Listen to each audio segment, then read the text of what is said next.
Coming up on Carib Nation, part 2 of our 4-part series celebrating in St. Kitts and Nevis the elimination of mother-to-child transmission of HIV and syphilis in 6 Caribbean countries. Stay tuned.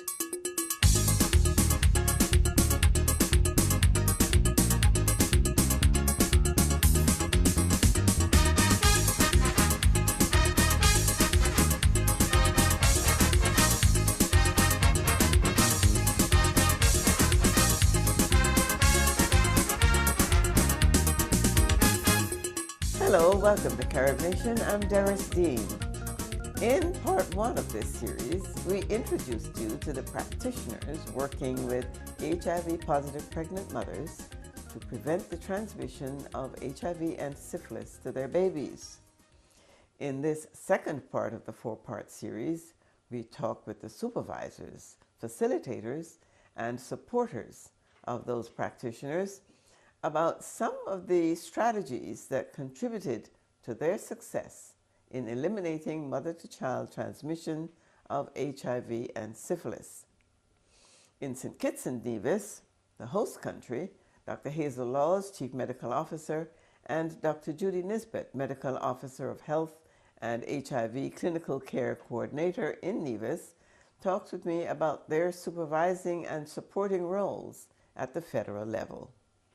The initiative, this elimination initiative, I think dates back to about 2009 when the Pan American Health Organization and UNICEF, United Nations Children's Fund, launched this initiative in the region. And I think it was the following year, 2010, when the regional territories endorsed it. Yes, and St. Kitts and Nevis included. Mm-hmm. And so we, the country, and the Ministry of Health was committed to, the process and achieving this status. Mm-hmm. And so we began by, we developed a policy, a prevention to mother and child transmission of HIV and syphilis policy, and we did internal evaluation of the various programs and services, looked at the gaps, and there were interventions to plug these gaps. Mm-hmm. And I think there was, you could say, a two-prong approach, that of integration. Dr. Nisbett alluded to integration of the services, HIV services into the primary health care, mm-hmm. and integration of the services, in particular maternal and child health services, sexual reproductive health services, and the HIV mm-hmm. services. They were integrated to make sure and ensure that we could meet the targets mm-hmm. that were outlined for us to achieve. Mm-hmm. So that's one prong. And the second prong was that of collaboration. In other words, we couldn't do it alone in the public sector. And so there was public and private sector partnership.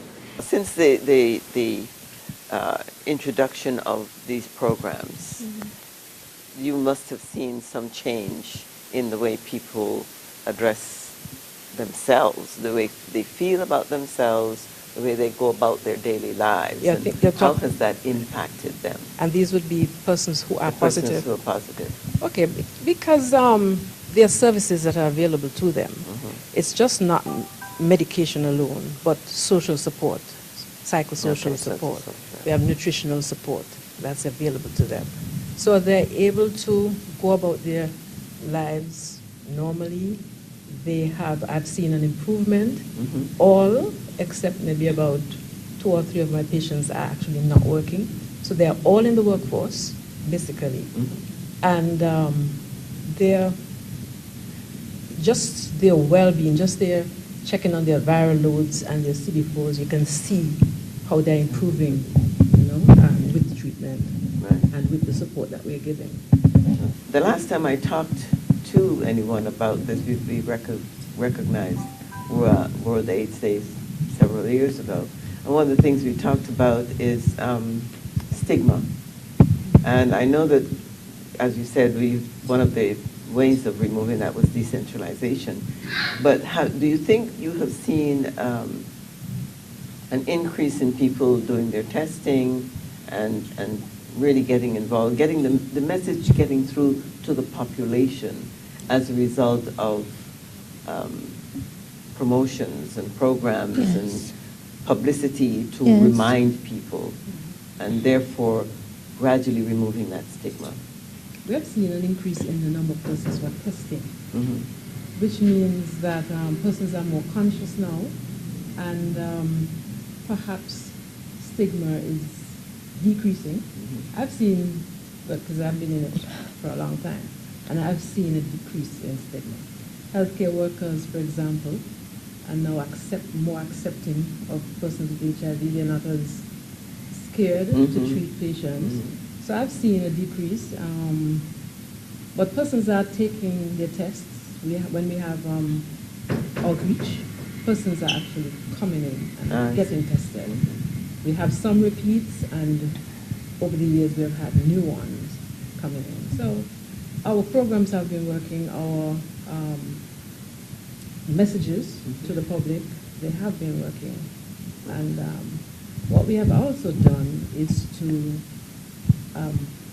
increase the number of point-of-care testing sites for HIV and syphilis. So we have trained our healthcare workers so that now persons can get same-day test results in 20 minutes. Wow. So not all the health centers are equipped yet, but that's what we are working towards. Yes, Can I add a bit? Certainly. I think more and more persons locally are viewing HIV as a chronic disease. Like diabetes. Yes, because most of the patients are on treatment and they're leading rather healthy lives. And I think more and more persons are saying, hey, it's like another chronic disease. And so I think because of that, the stigma isn't as it used to be. Excellent. Yes, yeah. Is there anything that you would like to see going forward, Dr. Laws? Yes, I would love for us at the Ministry of Health and in terms of our national health system to sustain our response and maintain our elimination status. Not get caught up in the euphoria and forget about. No, I think this is is very important for us at the ministry. We want to be able to sustain our response in terms of the systems working, whereby we can capture and reach all our pregnant females, in terms of providing antenatal care.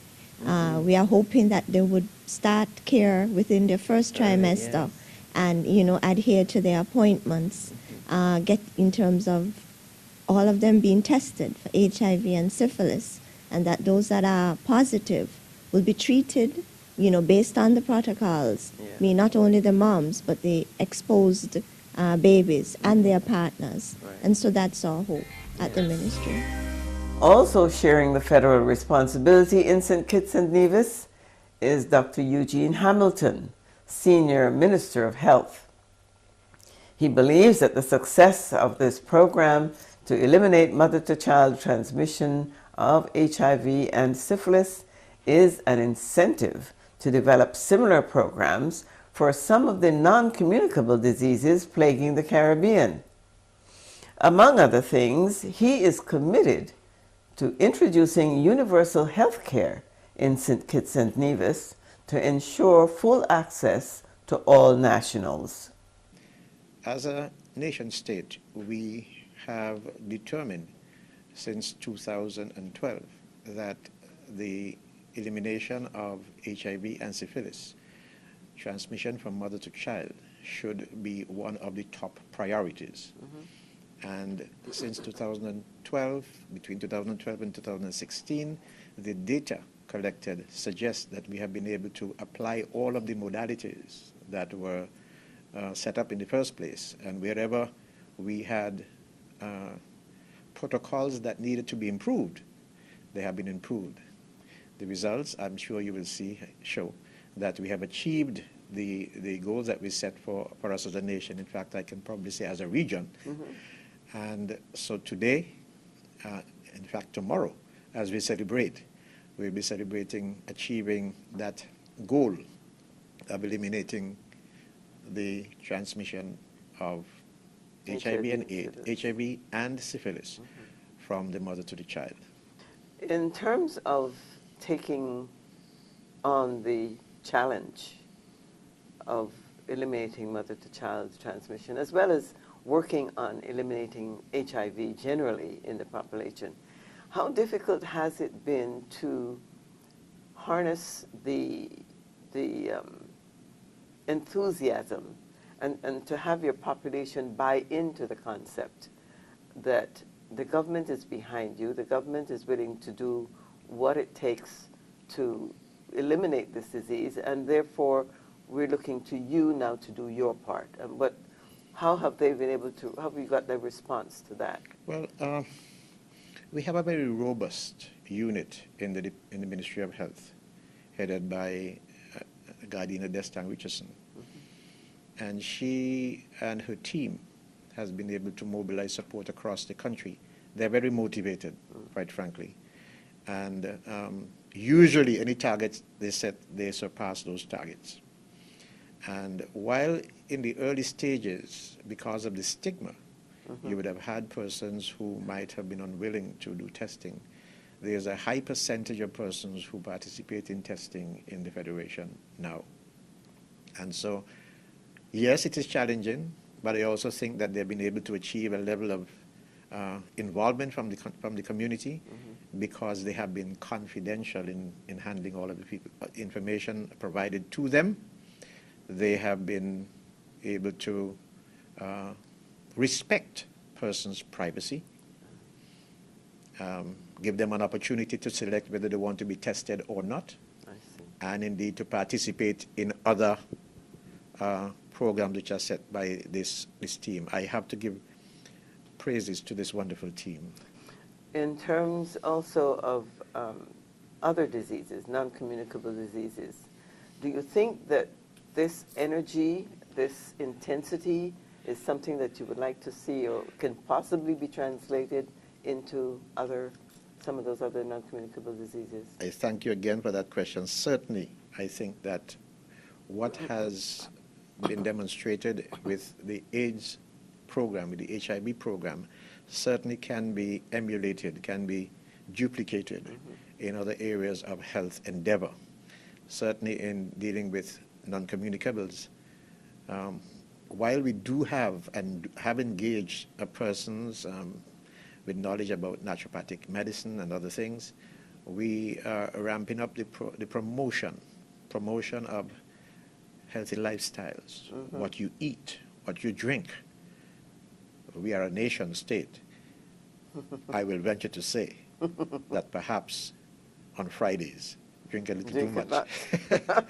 And then of course that's a regional. And then of course we are prone to to diabetes and hypertension, which eventually causes like heart disease and other things. And so it is important for us to be careful about what we consume. One of the reasons why this government is introducing universal health care is to help those persons who ordinarily will have a difficulty accessing health services,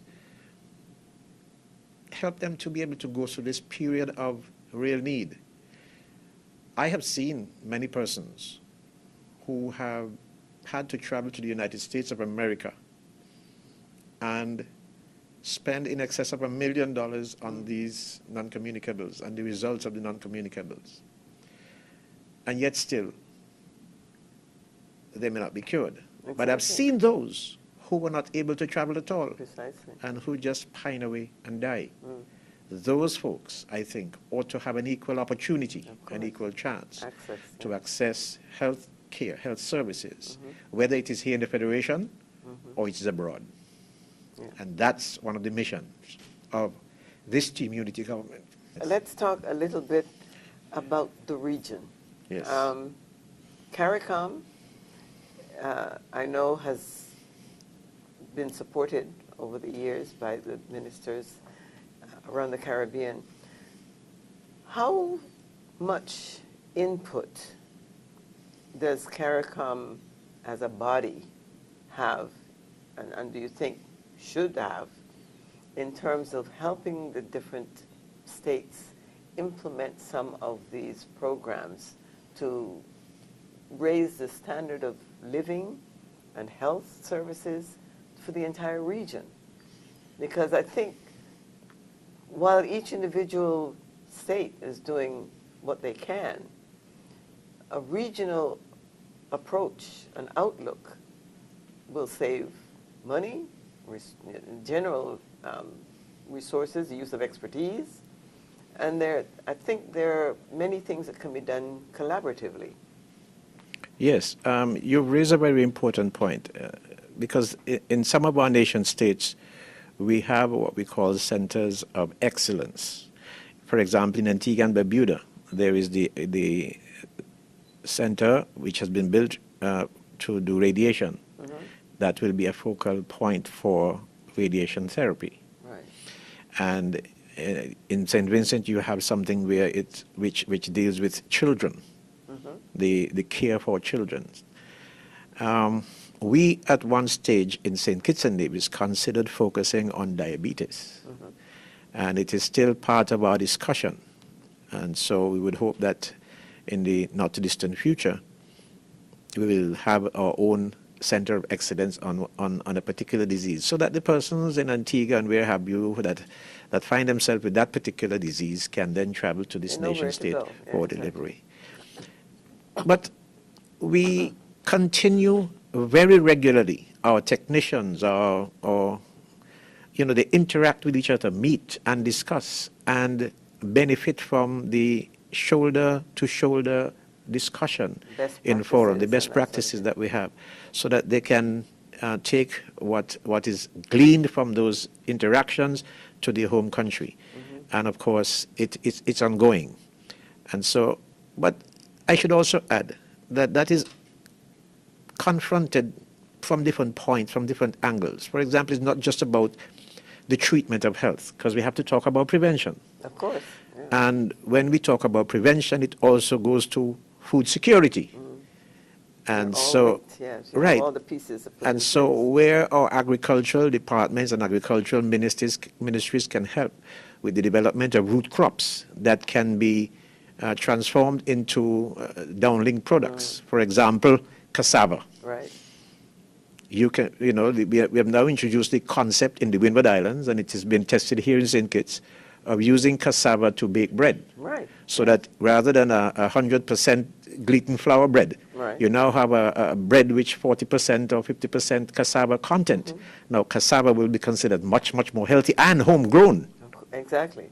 Yeah. And so the approach to the health is much more than just providing medication and doing protocols to ensure the elimination, but also to work on the prevention aspect. And how do you use your soils and your technology to create, to introduce food into the nutrition of our peoples that is locally grown and is much more beneficial. And help people to understand the importance of prevention and working for themselves. That's correct. Working Prevention is an important aspect of healthcare delivery because, of course, the curative portion of healthcare is far more expensive. Oh, by far, yes. And so we have to focus a lot on prevention. That is why, again, I have to come back to the elimination of mother-to-child transmission of HIV.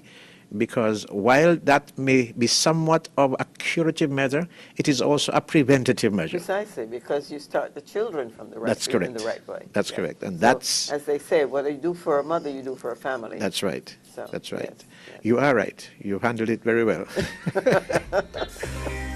Sandra Jones is the Pan American Health Organization's sub-regional technical advisor on HIV and sexually transmitted infections.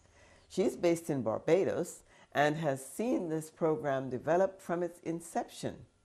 She is the chief cheerleader of and advisor to the Caribbean country teams and talks with me about some of the challenges these trend-setting Caribbean countries have faced on the way to validation. I can reflect back to when this discussion started in the early 2000s about actually thinking about moving towards the validation or the elimination, sorry, of the mother-to-child transmission for HIV, because that's what the discussion actually started. Exactly. And there were skeptics who thought that this was not going to be possible. But thanks to the vision of the chief medical officers of the Caribbean, as well as other health managers, they realized the region has a very strong maternal and child health program, which is the basis for this elimination. So they realized that it was doable. You can build on that. Exactly so. And they pushed for it, and they did not give up. And they also had the vision to also link syphilis with HIV, because that was also a commitment that the member states, PAHO member states, they had committed to the elimination of congenital syphilis. So it was the vision of the chief medical officers to actually tie them together. And that's why in the region of the Americas we have the dual elimination. A country has to achieve the elimination of both HIV and syphilis. So I feel excited. I can imagine. That the discussion has gone into where it became a reality, and this was approved by the member states. It was actually taken up by the entire region of the Americas, and has gone on to be a global strategy that is being implemented. So to actually see the Caribbean countries advanced, and this, because this is where it started, as I said, it's very exciting. For me, it's an exciting day, and I look forward to the future for the Caribbean.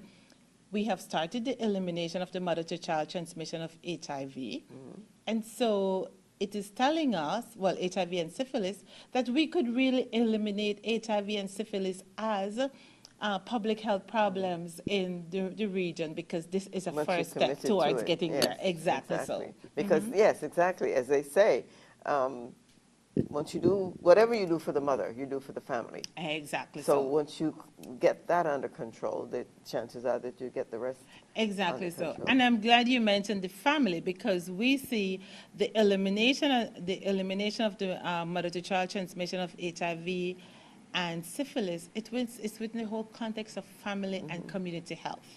It is within that context. Right. And that is the manner in which we promote it. That is the approach that we take as we provide technical support to the countries in scaling up and strengthening their service to achieve the elimination, and also to sustain. Yes, sustain, because yes.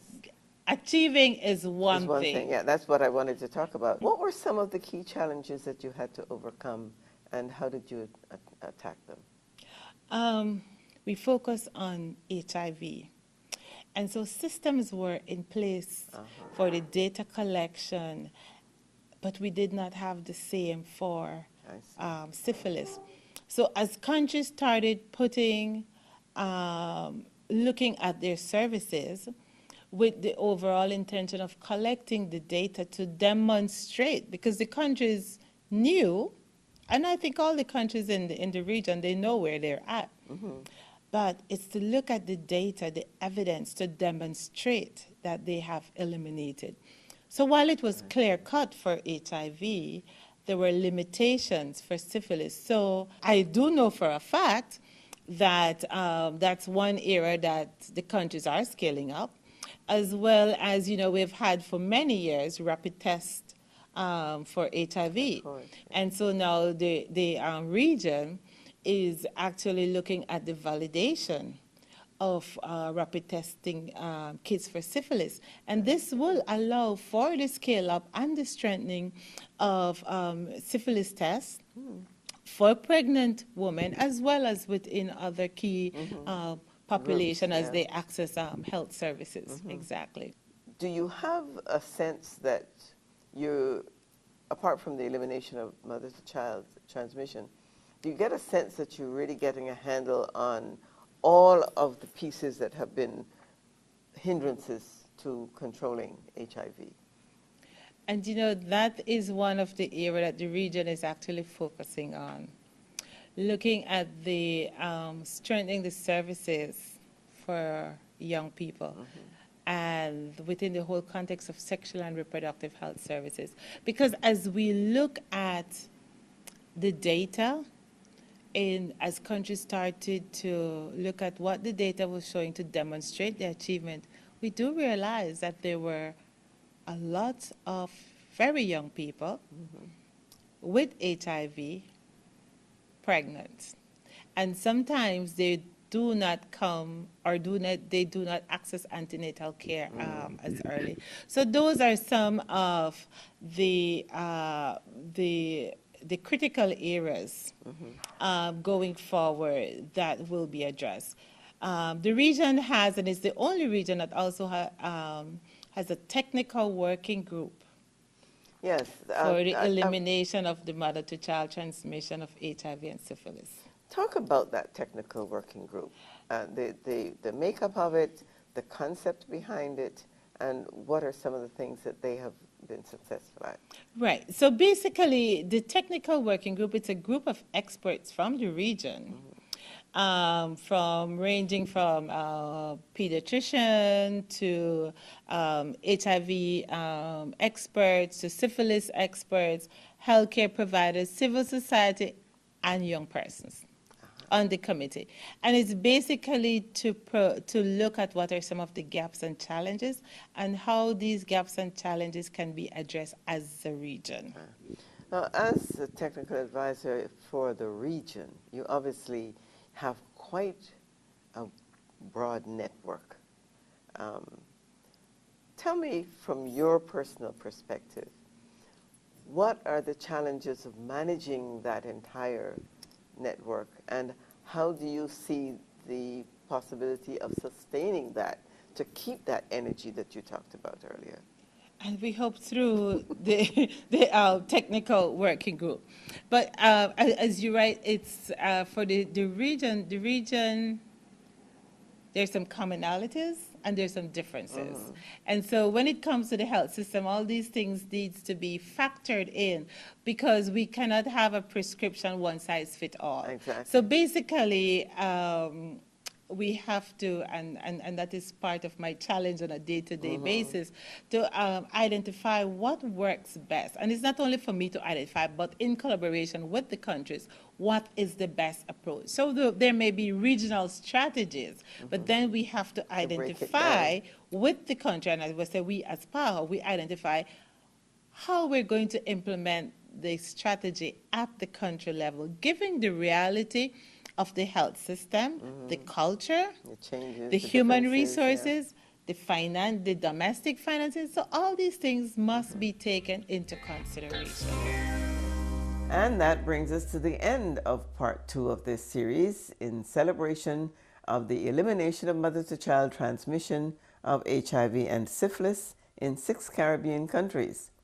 In part 3 of this 4-part series, we will talk with the partners who worked together to finance and facilitate the country programs. And so we thank you for watching Carib Nation. And remember, our motto is one people, one culture, one Caribbean, one nation. Until next time, I'm Doris Dean.